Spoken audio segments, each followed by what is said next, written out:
여러분은 평생 모은 돈으로 마련한 집이 누군가의 계획된 덫이었다는 걸 상상해 보신 적 있으신가요? 안녕하세요. 저는 서정희입니다. 올해 67이고 30년 가까이 동네에서 작은 반찬 가게를 했습니다. 남편을 일찍 보내고 혼자 아들을 키웠습니다. 새벽 5시면 시장에 나가 물을 골랐고 밤 9시가 넘어서야 가게 문을 닫았습니다. 손목은 늘 시큰거렸고 서서 일하느라 무릎은 시도 때도 없이 쑤셨습니다. 그렇게 20년을 일해 모은 돈과 돌아가신 어머니가 남겨주신 2억 8천을 보태 드디어 제 이름으로 된 집을 샀습니다. 다가구 건물이었습니다. 1층에 제가 살고 위층 세 가구는 세를 놓으면 노후가 안정될 거라 믿었습니다. 그런데 그 집의 문을 연 날 제 인생에서 가장 끔찍한 일이 시작되고 있었습니다. 아들 민준이는 28배 결혼했습니다. 상대는 한수아라는 여자였습니다. 33이었고 차분하고 예의 바른 사람처럼 보였습니다. 결혼식은 조촐하게 치렀습니다. 민준이는 물류회사에서 배송기사로 일했고 수아 씨는 카페에서 아르바이트를 한다고 했습니다. 둘은 작은 원룸에서 신혼을 시작했습니다. 저는 자주 반찬을 싸서 들고 갔습니다. 수아 씨는 고맙다고 했지만 표정은 늘 조금 어두웠습니다. 민준이는 괜찮다고만 했습니다. 결혼한 지 1년쯤 지났을 때였습니다. 그날도 새벽에 일어나 시장에 갔다가 오전 10시쯤 가게 문을 열었습니다. 핸드폰이 울렸습니다. 모르는 번호였습니다. 민준 씨 보호자이십니까? 교통사고 환자가 실려왔는데요. 손에 들고 있던 국자가 바닥에 떨어졌습니다. 정신없이 택시를 잡아타고 병원으로 달려갔습니다. 응급실 복도는 차가웠습니다. 간호사가 저를 작은 방으로 안내했습니다. 의사 한 명이 서 있었습니다. 그 사람이 입을 열었습니다. 죄송합니다. 그 한마디 뒤로는 아무것도 들리지 않았습니다. 민준이는 새벽 출근길에 고속도로에서 사고를 당했다고 했습니다. 즉사였다고 했습니다. 장례식은 사흘 동안 치러졌습니다. 수아 씨도 왔습니다. 검은 상복을 입고 조문객들에게 절을 받았습니다. 하지만 눈물이 많지는 않았습니다. 장례식장 밖에 나가 담배를 피우는 모습도 봤습니다. 그때는 그냥 슬픔을 표현하는 방식이 다른가 보다라고 생각했습니다. 그땐 몰랐습니다. 그 장면이 이렇게 오래 남을 줄은. 장례를 치르고 일주일쯤 지났을 때 수아 씨에게서 연락이 왔습니다. 만나자고 했습니다. 우리는 집 근처 작은 카페에서 만났습니다. 수아 씨는 여전히 차분해 보였습니다. 커피를 한 모금 마시고 천천히 말을 꺼냈습니다. 어머님, 사실 제가 드릴 말씀이 있어서요. 가방에서 뭔가를 꺼냈습니다. 작은 수첩이었습니다. 표지에 산모 수첩이라고 적혀 있었습니다. 저 임신했어요? 머릿속이 하얘졌습니다. 손이 떨렸습니다. 언제부터요? 2달쯤 됐어요? 민준이한테 말하려던 참이었는데 그 일이 생겨버렸어요? 수아 씨가 눈물을 닦았습니다. 저도 눈물이 났습니다. 민준이가 남긴 마지막 흔적이었습니다. 혼자 키울 자신이 없어요? 원룸도 좁고 돈도 없고 어떻게 해야 할지 모르겠어요? 그 말을 듣는 순간 제 안에서 뭔가가 움직였습니다. 우리 집으로 와요. 수아 씨가 고개를 들었습니다. 어머님, 그건 혼자 두고 볼 수가 없어요. 민준이 아이잖아요. 우리 집에서 같이 살아요. 수아 씨는 잠시 망설이는 것처럼 보였습니다. 그러다 천천히 고개를 끄덕였습니다. 감사합니다, 어머님. 일주일 뒤 수아 씨가 짐을 들고 집으로 들어왔습니다. 2층에 있는 작은 방 하나를 비워줬습니다. 원래 세입자가 살던 곳이었지만 보증금을 돌려주고 나가달라고 했습니다. 수아 씨는 조용했습니다. 아침에 일어나면 방문을 닫고 있었고 저녁에는 일찍 들어갔습니다. 말은 많지 않았지만 어머님하고 부르는 목소리는 공손했습니다. 저는 가게를 정리하기 시작했습니다. 30년 가까이 하던 일이었지만 이제는 손주를 돌보는 게 더 중요했습니다. 단골 손님들에게 하나씩 인사를 했습니다. 모두 아쉬워했지만 축하해 주기도 했습니다. 손주 보겠네요. 좋겠어요. 그 말이 그렇게 기쁠 줄은 몰랐습니다. 수아 씨를 위해 이것저것 사기 시작했습니다. 영양제를 샀습니다. 산모용 베개를 샀습니다. 태교에 좋다는 음악도 틀어줬습니다. 수아 씨는 고맙다고 했습니다. 하지만 가끔 표정이 어색했습니다. 어머님, 너무 신경 쓰지 마세요. 괜찮아요? 괜찮긴 뭐가 괜찮아요. 몸조리 잘해야죠. 어느 날 저녁 제가 미역국을 끓여 올라갔습니다. 수아 씨 방문을 두드렸습니다. 수아야, 국 끓였어. 먹어. 지금은 괜찮아요, 어머님. 임신부가 잘 먹어야지.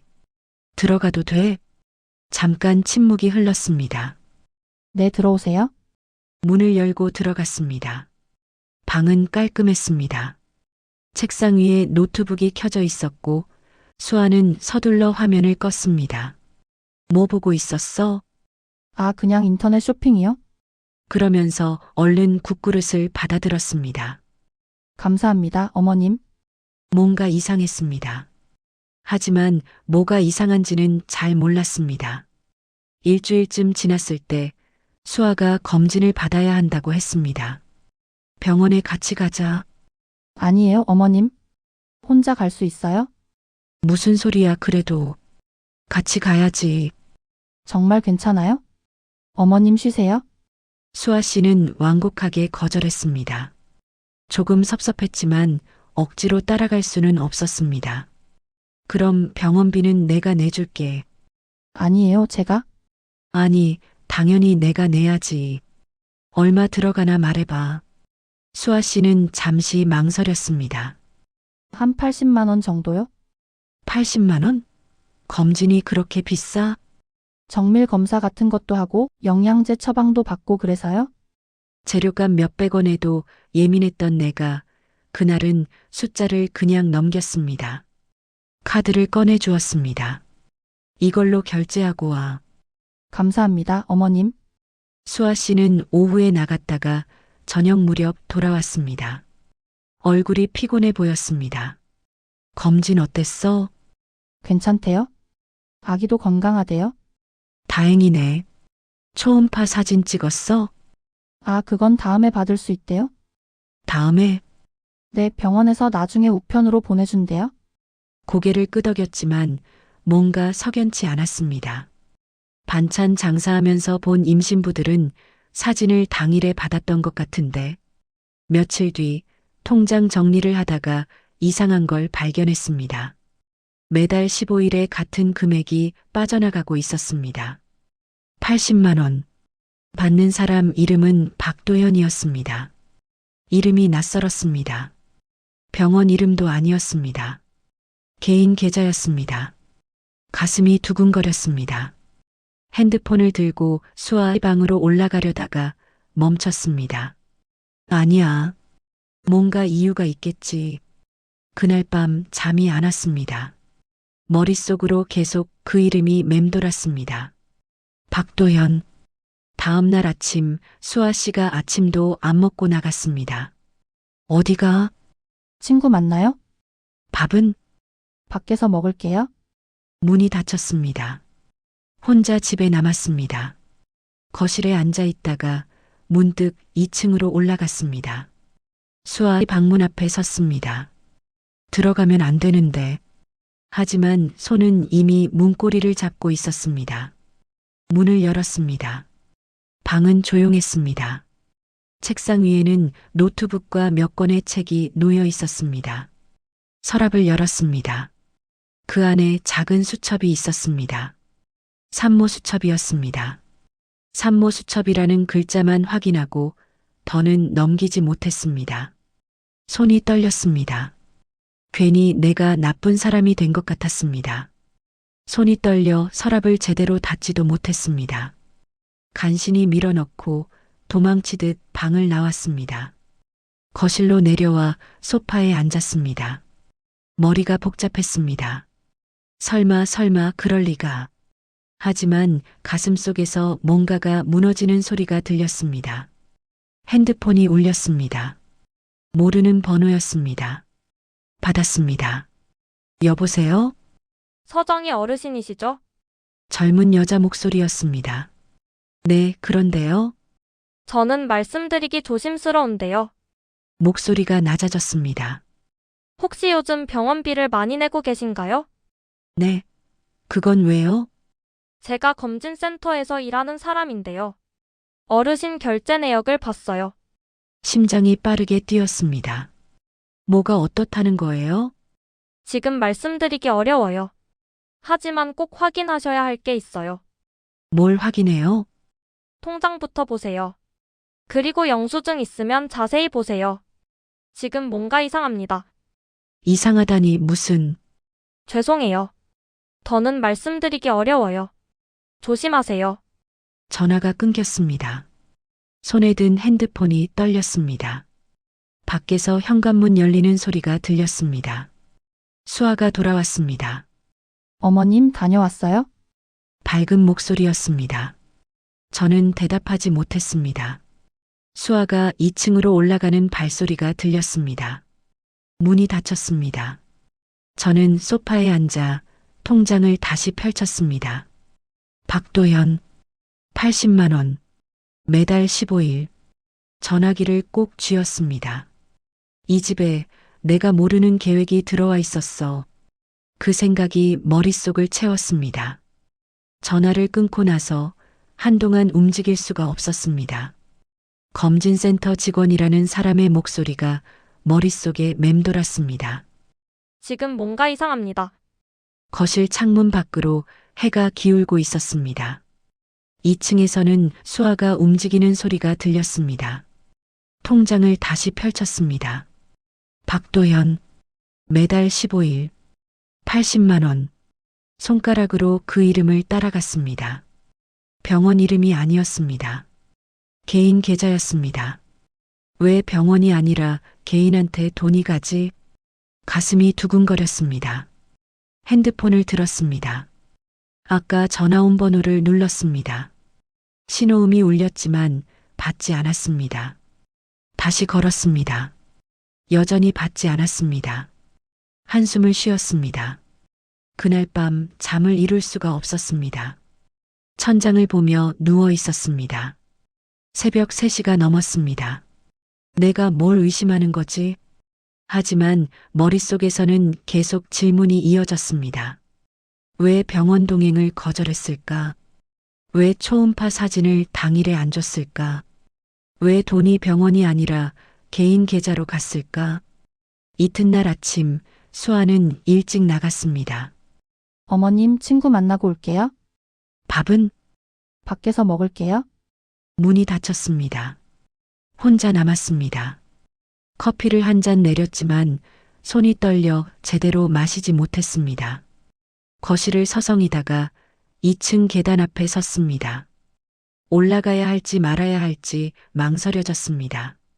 이러면 안 되는데. 하지만 발은 이미 계단을 오르고 있었습니다. 수아의 방문 앞에 섰습니다. 손을 뻗어 문고리를 잡았습니다. 문을 열었습니다. 방은 조용했습니다. 침대는 정돈되어 있었고 책상 위에는 노트북이 꺼져 있었습니다. 서랍을 열었습니다. 산모 수첩이 그대로 있었습니다. 다시 펼쳐봤습니다. 검진 날짜가 비어 있었습니다.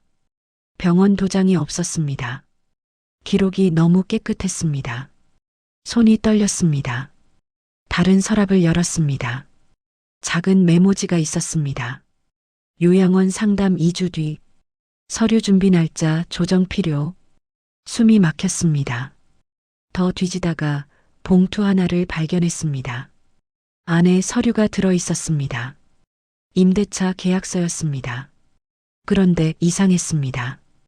계약자 이름 칸에 제 이름이 연필로 쓰여 있다가 지워진 흔적이 있었습니다. 한 번이 아니었습니다. 여러 번 연습한 것 같았습니다.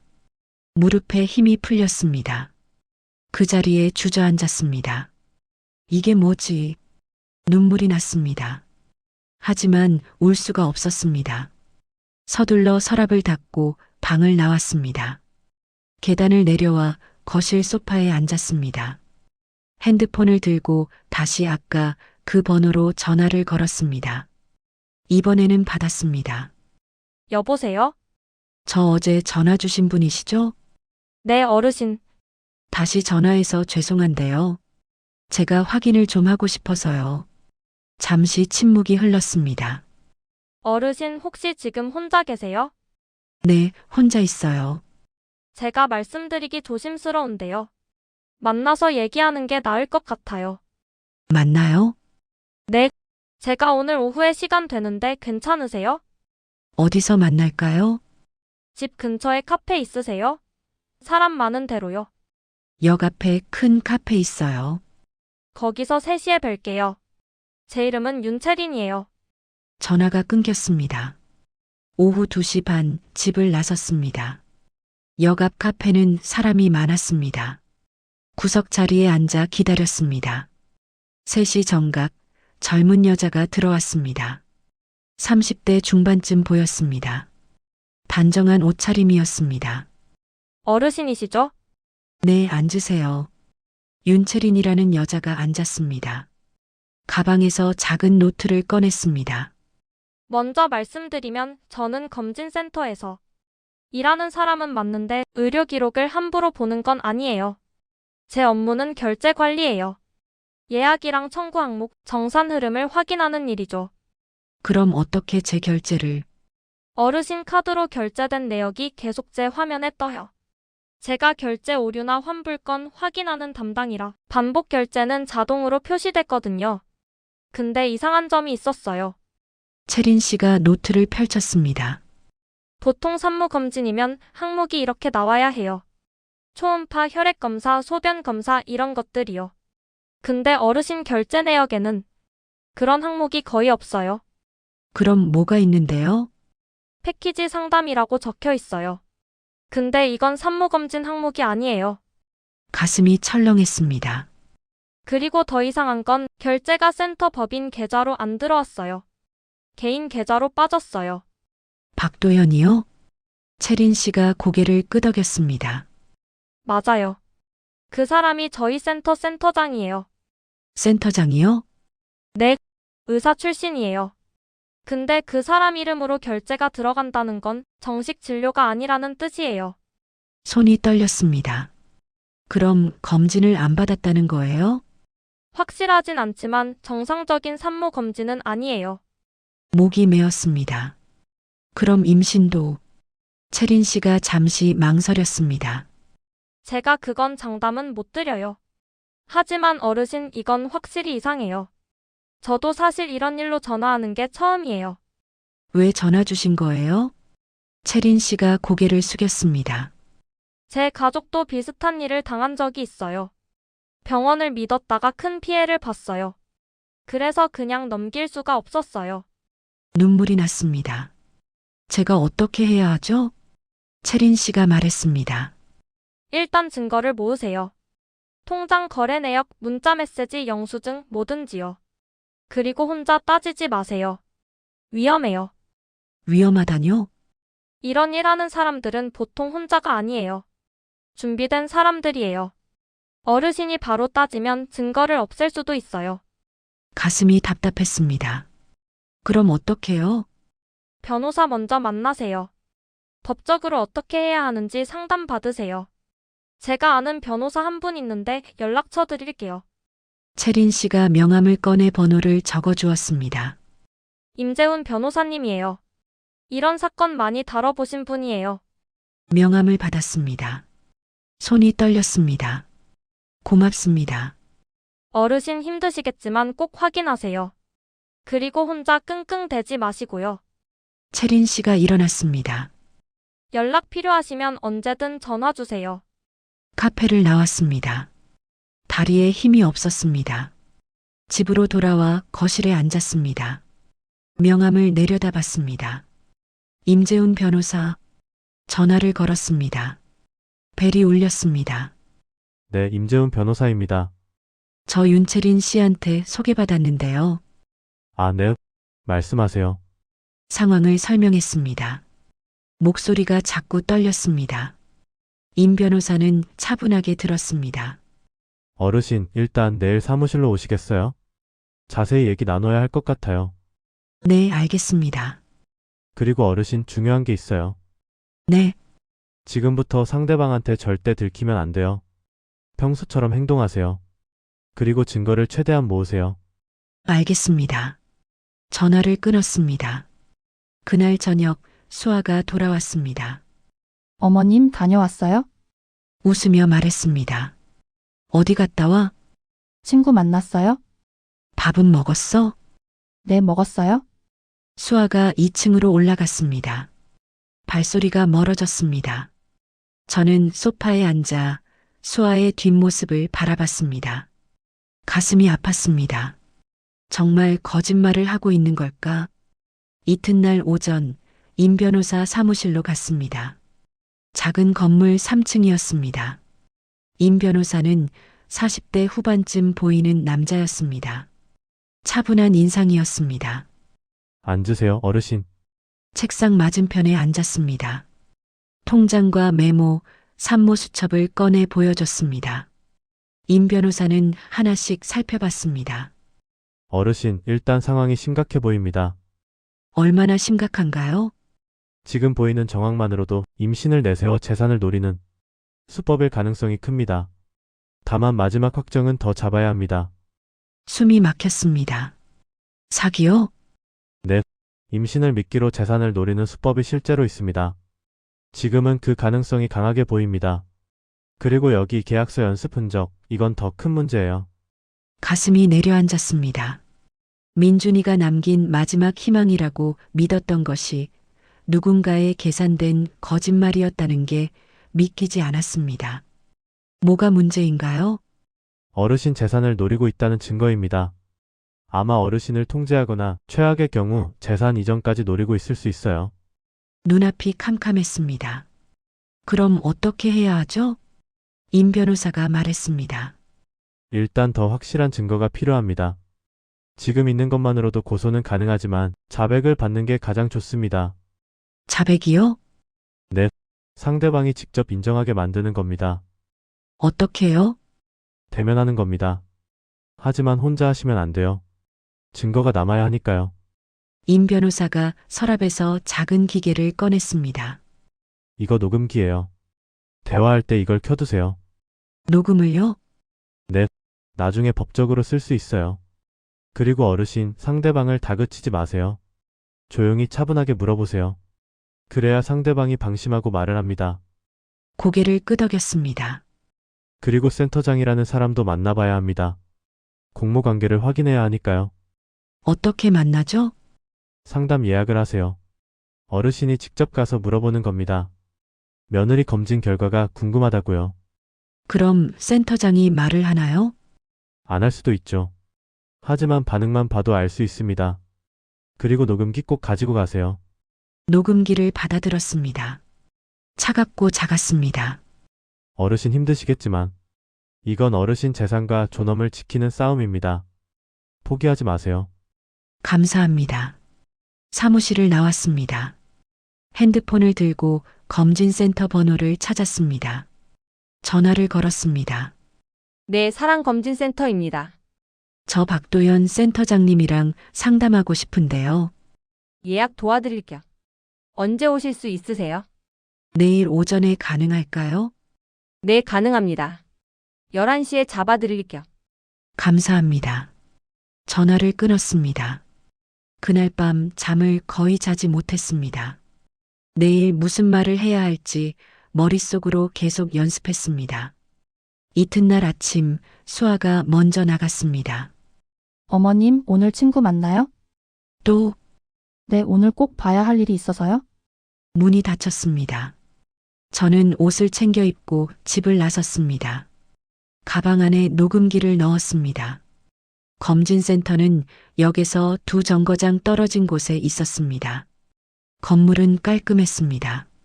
3층으로 올라갔습니다. 예약하신 서정희 어르신이시죠? 네, 센터장님 오시면 안내해 드릴게요. 잠시만 기다리세요. 대기실에 앉았습니다. 손이 떨렸습니다. 10분쯤 지나자 직원이 불렀습니다. 어르신 들어가세요. 문을 열고 들어갔습니다.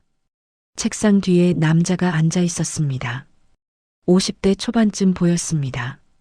하얀 가운을 입고 있었습니다. 안녕하세요. 박도연입니다. 앉으세요. 앉았습니다. 가방 안에서 녹음기 버튼을 눌렀습니다. 무슨 상담이 필요하신가요? 제 며느리가 여기서 검진받고 있는데요. 아, 그러세요? 이름이 어떻게 되시죠? 한수아요. 박도연의 얼굴이 미세하게 굳었습니다. 아, 한수아 씨요. 네. 요즘 검진 결과가 어떤지 궁금해서요. 잠시 침묵이 흘렀습니다. 어르신, 죄송한데요. 환자 정보는 본인 동의 없이는 말씀드리기 어려워요. 그냥 괜찮은지만 여쭤보려고요. 박도연이 미소를 지었습니다. 하지만 눈은 웃지 않았습니다. 특이사항은 없습니다. 다만 이런 건 보호자분이 단독으로 확인하실 수 있는 게 아니라서요. 그럼 초음파 사진 같은 거 받았나요? 그건 수아 씨한테 직접 여쭤보시는 게 좋을 것 같아요. 목소리가 조금 딱딱해졌습니다. 결제가 계속 선생님 계좌로 되던데요. 박도연의 얼굴이 완전히 굳었습니다. 그건 어떻게 아셨어요? 통장에 찍혀 있더라고요. 잠시 침묵이 흘렀습니다. 어르신, 그건 특별 상담 비용입니다. 일반 검진하고는 좀 다른 거예요. 특별 상담이요? 네. 그러니까 걱정 마세요. 박도연이 자리에서 일어났습니다. 그 순간 문 밖 복도에서 누군가 발걸음을 멈추는 소리가 났고 박도연의 시선이 잠깐 문 쪽으로 꽂혔습니다. 다른 일정이 있어서요. 더 궁금한 거 있으시면 나중에 연락 주세요. 쫓겨나듯 밖으로 나왔습니다. 손이 떨렸습니다. 녹음기를 꺼내 확인했습니다. 제대로 녹음되어 있었습니다. 집으로 돌아왔습니다. 수아는 아직 돌아오지 않았습니다. 거실 소파에 앉아 녹음을 다시 들었습니다. 센터장의 목소리가 차갑게 들렸습니다. 30년 동안 새벽에 일어나 모은 돈을 이런 사람들이 노리고 있었다는 게 화가 났습니다. 특별 상담 비용입니다. 그 말이 계속 귓가에 맴돌았습니다. 핸드폰이 울렸습니다. 임 변호사였습니다. 어르신 어떻게 됐어요? 다녀왔어요. 녹음도 했고요. 잘하셨어요. 이제 마지막 단계만 남았습니다. 마지막이요? 며느리 분이랑 대면하는 겁니다. 증거 다 보여주시고 자백 받으세요. 숨이 막혔습니다. 그게 제가 할 수 있을까요? 어르신이 하셔야 합니다. 그래야 끝이 나요. 전화를 끊었습니다. 현관문이 열렸습니다. 수아가 들어왔습니다. 어머님 다녀왔어요? 밝은 목소리였습니다. 저는 대답하지 못했습니다. 수아 씨가 2층으로 올라가는 발소리가 들렸습니다. 저는 소파에 앉아 통장과 녹음기를 내려다봤습니다. 내일은 물어보는 게 아니었습니다. 덫을 치는 거였습니다. 다음 날 아침 일찍 일어났습니다. 잠을 거의 자지 못했지만 머리는 맑았습니다. 거실 테이블 위에 통장, 산모수첩, 메모지, 계약서를 늘어놓았습니다. 녹음기도 확인했습니다. 배터리가 충분했습니다. 수아가 내려왔습니다. 어머님 아침 드세요? 수아야, 잠깐 앉아봐. 수아 씨의 표정이 미세하게 굳었습니다. 무슨 일이에요? 앉아. 수아가 천천히 소파에 앉았습니다.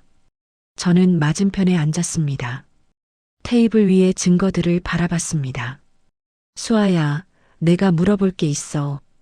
네, 어머님. 검진 결과 어때? 괜찮대요? 아기도 건강하고요? 초음파 사진은? 수아 씨가 잠시 망설였습니다. 그건 아직 못 받았어요? 왜? 병원에서 아직 안 줬어요? 고개를 끄덕였습니다. 그럼 이건 뭐야? 통장을 밀었습니다. 수아가 통장을 내려다봤습니다. 매달 15일에 80만 원씩 빠져나가더라. 박도연한테. 수아의 얼굴이 하얗게 질렸습니다. 그건 박도연이 누구야? 센터장님이에요? 왜 병원이 아니라 개인 계좌로 돈이 가? 수아가 입을 다물었습니다. 산모 수첩을 밀었습니다. 이것도 이상해. 검진 기록이 하나도 없어. 어머님, 그건 그리고 이것도 메모지를 꺼냈습니다. 요양원 상담이 뭐야? 서류 준비는 또 뭐고? 수아가 고개를 떨궜습니다. 어머님 오해예요? 오해? 제가 설명할게요. 그럼 설명해봐. 수아가 입을 열었습니다. 하지만 말이 나오지 않았습니다. 수아야, 나 어제 센터에 직접 갔다. 박도연을 만났고 그 사람 말도 녹음해놨어. 이제는 거짓말로 못 넘어가. 수아의 눈이 흔들렸습니다. 지금 여기서 사실대로 말하면 내가 할 수 있는 선에서 마지막 기회는 주겠어. 그런데 또 거짓말이면 그땐 바로 경찰이야. 수아가 고개를 들었습니다. 눈물이 고여 있었습니다. 어머님, 대답해. 죄송해요. 심장이 멈추는 것 같았습니다. 뭐가 죄송한데? 수아가 울기 시작했습니다. 임신 아니에요? 그 수첩도 검진도 다 만들어낸 거예요? 귀가 먹먹했습니다. 머릿속이 하얘졌습니다. 처음부터? 수아가 고개를 끄덕였습니다. 왜? 돈이 필요했어요? 갈 곳도 없었고, 그래서 나한테 거짓말을 한 거야? 수아가 대답하지 못했습니다. 박도연하고는 어떤 관계야? 센터장이 먼저 방법이 있다고 했어요? 임신인 척하면 어머님이 집에 들이실 거라고? 그렇게 말했어요? 온몸에 힘이 빠졌습니다. 얼마나 준비한 거야? 몇 달 전부터요? 민준이 죽기 전부터? 수아가 고개를 숙였습니다. 죄송해요. 눈물이 났습니다. 하지만 울고 싶지 않았습니다. 그럼 나는 뭐였어? 호구였어? 어머님, 진짜 죄송해요. 죄송하다고 끝나? 목소리가 떨렸습니다.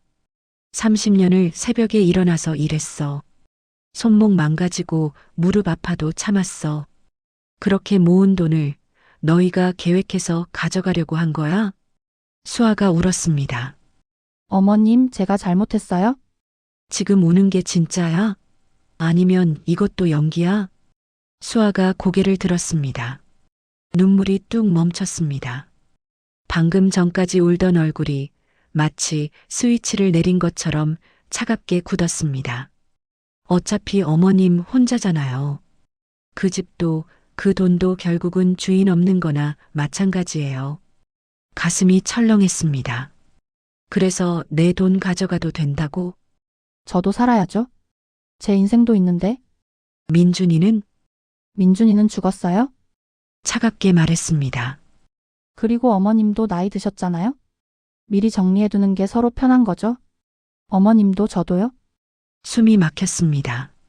나가, 어머님, 당장 나가. 수아가 일어났습니다. 후회하실 거예요?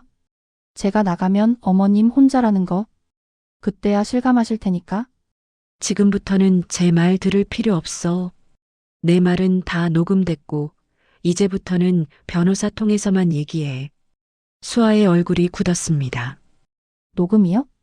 그래. 너 지금 한 말 전부 다. 수아가 2층으로 올라갔습니다. 짐을 싸는 소리가 들렸습니다. 30분쯤 지나자 수아가 내려왔습니다. 가방을 들고 있었습니다. 말없이 문을 열고 나갔습니다. 문이 닫혔습니다. 혼자 남았습니다. 소파에 앉아 녹음기를 확인했습니다. 제대로 녹음되어 있었습니다. 핸드폰을 들고 임 변호사에게 전화했습니다. 변호사님, 녹음 다 받았어요. 잘하셨어요. 이제 경찰에 고소장 접수하겠습니다. 얼마나 걸릴까요? 조사받고 재판 들어가면 몇 달은 걸립니다. 하지만 증거가 확실하니까 결과는 좋을 겁니다. 감사합니다. 전화를 끊었습니다. 며칠 뒤 경찰서에서 연락이 왔습니다. 조사를 받으러 갔습니다. 경찰관 앞에 앉아 모든 걸 설명했습니다. 통장, 녹음 파일, 메모지, 계약서를 제출했습니다. 확인해 보겠습니다. 일주일쯤 지나자 임 변호사에게서 전화가 왔습니다. 어르신, 좋은 소식이에요. 뭐가요? 검찰에서 기소 결정했습니다. 사기죄로요. 둘 다요? 네. 한수아 씨랑 박도연 센터장 둘 다요. 가슴이 뛰었습니다. 그럼 이제 어떻게 되나요? 재판 들어갑니다. 형량은 쉽게 끝나지 않을 겁니다. 중요한 건 어르신이 당한 일이 죄로 인정된다는 거예요. 정말요? 네. 걱정 마세요. 전화를 끊었습니다. 눈물이 났습니다. 이번에는 참지 않았습니다. 몇 달이 지났습니다. 재판이 열렸습니다. 법정에 섰습니다. 수아와 박도연이 앉아 있었습니다. 판사가 판결문을 읽었습니다. 피고인 한수와 박도연은 피해자를 기망하여 재산상 이익을 취득하려 한 사실이 인정되므로 사기죄로 징역 2년 6개월을 선고한다. 심장이 뛰었습니다. 그리고 판사는 제게 배상 명령을 내렸습니다. 돈의 크기보다 제 삶이 속임수가 아니었다는 확인이 더 컸습니다. 법정을 나왔습니다. 햇빛이 눈부셨습니다. 임 변호사가 악수를 청했습니다. 축하드립니다, 어르신. 감사합니다. 집으로 돌아왔습니다. 빈집이었습니다. 거실에 앉아 창밖을 바라봤습니다. 핸드폰이 울렸습니다. 윤채린이었습니다. 어르신 재판 어떻게 됐어요? 이겼어요. 다행이다. 정말 잘 됐네요. 고마워요. 채린 씨 덕분이에요. 제가 뭘 했다고요? 어르신이 잘하신 거예요. 잠시 침묵이 흘렀습니다. 어르신, 저 이번 주말에 시간 되세요? 왜요? 같이 밥이나 먹어요. 제가 사고 싶어요. 괜찮아요. 아니에요. 꼭 뵙고 싶어요. 그럼 고맙게 받을게요. 주말 채린 씨를 만났습니다. 작은 식당이었습니다. 어르신, 이제 어떻게 지내실 거예요? 글쎄요. 혼자 사는 건 익숙한데 뭔가 허전하긴 하네요. 채린 씨가 웃었습니다. 그럼 가끔 연락해도 돼요? 저도 혼자 사는데 외로울 때 있거든요. 그럼 고맙죠. 명절 때는 같이 있어도 돼요? 당연하죠. 밥을 먹으며 이야기를 나눴습니다. 오랜만에 마음이 편했습니다. 집으로 돌아왔습니다. 그날 밤 저는 집 안불을 켰습니다. 그 불빛이 여긴 아직 내 자리다 하고 말해주는 것 같았습니다. 창문을 열었습니다. 바람이 들어왔습니다. 혼자였지만 외롭지 않았습니다. 내가 지킨 건 재산이 아니었습니다. 내 마지막 존엄이었습니다.